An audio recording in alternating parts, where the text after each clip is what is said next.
Deməli, növbəti attığım qrupun izahını verirəm.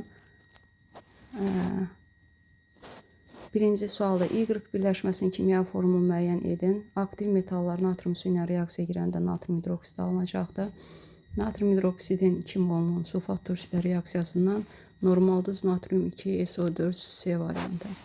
Reaksiya 16 qram hidrogen daxil olarsa, KH2 üzərinə gəlsin O2 suyun alma reaksiyasıdır KH2O. 16 qram hidrogen neçə mol su verər X, 4-ə isə 2 mol. X eləcəkdir burada 8 mol B variantı. Üçüncü sual nişasta alfa glukoza, selluloza beta glukozadan ibarətdir. Birinci deməli glukoz düzdür. Sirkə turşusu ilə triasetil selluloza əmələ gətirir düzdür. Çünki 3 dənə hidroksil qrupu var. Sulfit metodu ilə oduncaqdan alınır. Bəli, bu da doğrudur. Və saxaroza izomeridir. Xeyr, selluloza yəni polisaxariddir. Nişastan izomeridir. Deməli, səhv variant olur D variantı. Suda həll olmayan ağ rəngli bərk maddədir. Suda həll olmayan, bəli, ağ rəngli maddədir. Saxaroza həll olan ağ rəngli maddədir. Selluloza həll olmayan bərk ağ rəngli maddədir. Əsas düz əmələ gətirməsi üçün hidroksil qrupların sayı, yəni 2-3 olmalıdır ki, burada qismən əvəz oluna bilsin. Deməli, variant burada olacaq C variantı. Heterogen reaksiyanı göstərin. Heterogen reaksiyaya girənlər fərqli aqreqat halda olarsa və yaxud da bərk-bərk olarsa, dediyimiz əsasən silisium bərk oksigen qazdır, karbon bərk hidrogen qazdır və variant olur 3 və 4-cü E variantı. Qeyri-elektroliti göstərin. Suda məhlulları və yaxud ərintiləri elektrik keçirməyən maddələr qeyri-elektrolitlərdir. Glukoza E variantı. Hansı halda eyni maddənin adları göstərilmişdir? Propin, metil asitlin, etin. Propinlə etinə baxanda burada artıq fərqli maddə olduğu görünür. Sirkə aldehidi, aset aldehid, etanol, bəli, B variantı üçü də eyni maddənin adlarıdır. 8-ci sualda X maddəsini və onun əmsalının bariumun su ilə reaksiyasından, bayaqlarım dediyim kimi aktiv metalların su ilə reaksiyasından əsas barium OH2 və H2 əmələ gələcəkdir. Burada sadəcə suyun qarşısına 2 qoysaq düzələcəkdir. Bizdən deməli barium OH2 və əmsalını istəyir. 8-ci sualda D variantı. 9-cu sualda amoniak qaz buraxdıq. Artıq H-xlor məhlulundan deməli amoniak buraxdıqda NH3 üzərinə H-xlor alınacaq NH4 xlor. Kütləsi 68 qram nəyə görə artır? Reaksiya girən maddəyə görə artır, amoniaka görə artacaqdır. Əmələ gələn duzun kütləsini istəyir 60 X. 17-yə isə 53,5. Bu ixtisar gedir 4, 4-ü vuranda 53,5-ə. 4 dəfə 5, 20, 4 dəfə 3, 12, 14, 4 dəfə 5, 20, bir də vergülün də birinci sənə 214 D variantı. 10-cu sual, alkeni göstərin, N, B variantı, alken, sonluq N ilə qurtarır.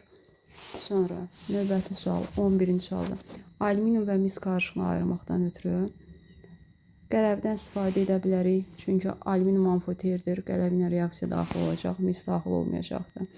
Rus reaksiyasında, misal üçün birini yazaq, onun üstündə göstərir. CH3 xlor üzərinə gəlsin natrium, alınır CH3, CH3 və üstəgəl natrium xlor. Nə dəyişmir deyir, baxaq. Hidrogen oksidləşmə dərəcəsi. Hidrogen, bəli, müsbət 1-də, müsbət 1 olaraq da qalır, dəyişmir. Karbon zəncir uzunluğu birincisi deməli dəyişmədi, bizdən dəyişmir istəyir. Karbon zəncir uzunluğu artdı. Karbon hibrid vəziyyəti dəyişmir. Çünki alkan, yəni təhqiqat rabitə keçir, SPH hibrid vəziyyətindədir. Deməli, cavabımız 1-3 D variantı.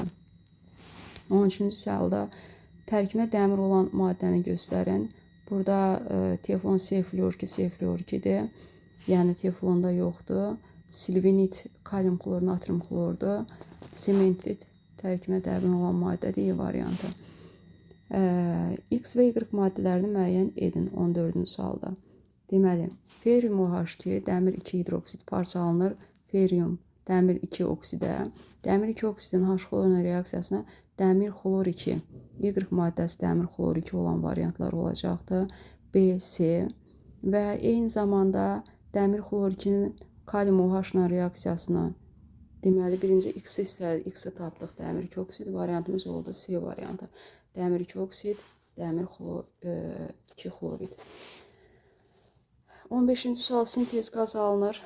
Sintez qaz, yəni CO üstəgəl H2 qarışığıdır, sadəcə CO yox. Birinci deməli, doğru variant deyil. İkinci, alınan birləşmədə oksigen valentliyi 3-dür. Bəli, oksigenin 2 dənə 3 valentli birləşməsi var idi. Hidrokson iyonu H3O müsbət və CO. Karbon yalnız reduks edicidir. Baxırsan ki, reaksiyada solda 2 yerdədirsə, təbii ki, yalnız olmayacaqdır. Sıfırdan müsbət 2-yə gəlir reduks edici, müsbət 4-dən müsbət 2-yə gəlir oksidləşdirici. Ən sadə elektron quruluşuna malik olan hidrogendir, B variantı. 0,4 mol bölünsün litr. Qatlığı C verib 0,4, həcmi verib 2, molu istəyir, bərabər CV düsturuna 0,8 A variantı. 18-ci sualda. Üzvü maddə yananda 22 qram karbon qazı. Karbon qazının molekul kütləsi 44-dür. 22 qram yarım mol deməkdir. 0,5 mol CO2 və eyni zamanda 18 qram su 1 mol H2O deməkdir. Deməli, neyiniyəcəyik? 16 qram, bu birləşmədə oksigen kütlə payını hesablayın. 0,5 mol CO2-də 6 qram karbon var. 1 mol H2O-da 2 qram hidrogen var. Deməli, karbonla hidrogen bizə nə qədər verir? 8.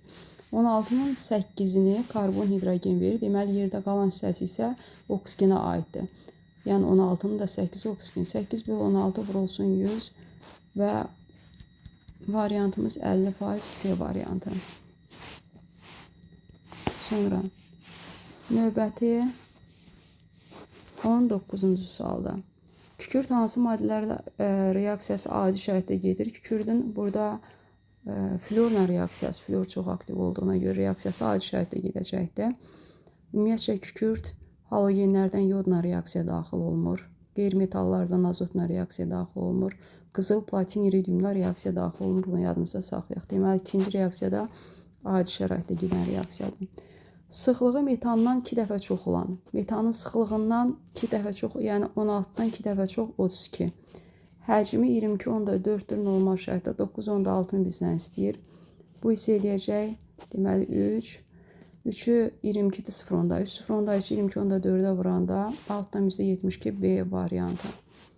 21-ci sualda hansı maddənin oksidləşməsindən benzoy turşusu alınır?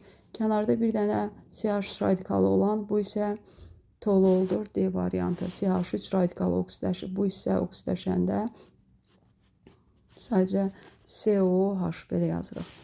Hansı maddənin karbon qazı ilə reaksiyası oksidləşmə reduksiya tipli deyil? Fikir verirsə, tək olanlar mütləq oksidləşmə reduksiya tipli olmalıdır. Yəni, ona görə yeni C-ni bəri başdan çıxır reaksiyanı bilməsək də. Sonra B variantı peroksiddir. Peroksiddə mütləq oksigen dəyişəcəkdir.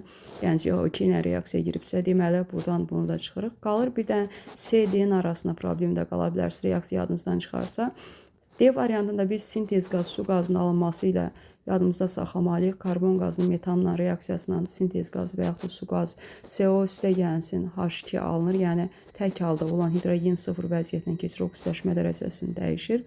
Qaldı C variantı. C variantı natrium karbonat və natrium karbonat alınacaqdır.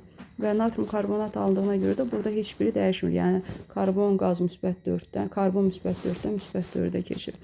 Kompleks gübrə 2 qida elementi olmalıdır. 23-də kompleks gübrəni göstərin deyir. Bizim qida elementlərimiz NPK-dır və burada kompleks gübrə C variantı olacaqdır. 24-cü sualda NH4 bromun X-la NH3, NH4-dən NH3 harda alınsa bunu OH-la yadınızda saxlayın ki, yəni mütləq OH olmalıdır ki, kompleks gübrə alınsın. Burada NH4 OH olan, yəni NH4 bromla reaksiya girib OH verin, bizdə A variantıdır. 25-ci sualda hansı maddələr lakmusun rəngini qırmızı rəngə boyayır? Qırmızı rəngə boyayanlar turşulardır və burada turşu olan variant birincidədir. İkincidə amfoterdir, amma NH2-nin sayı çox olduğuna görə mühit əsası olacaq, bu göy rəngə boyayacaq. Bir də üçüncüdə çünki 2 dənə OH var, turş mühitdir və variant A variantı olacaqdır.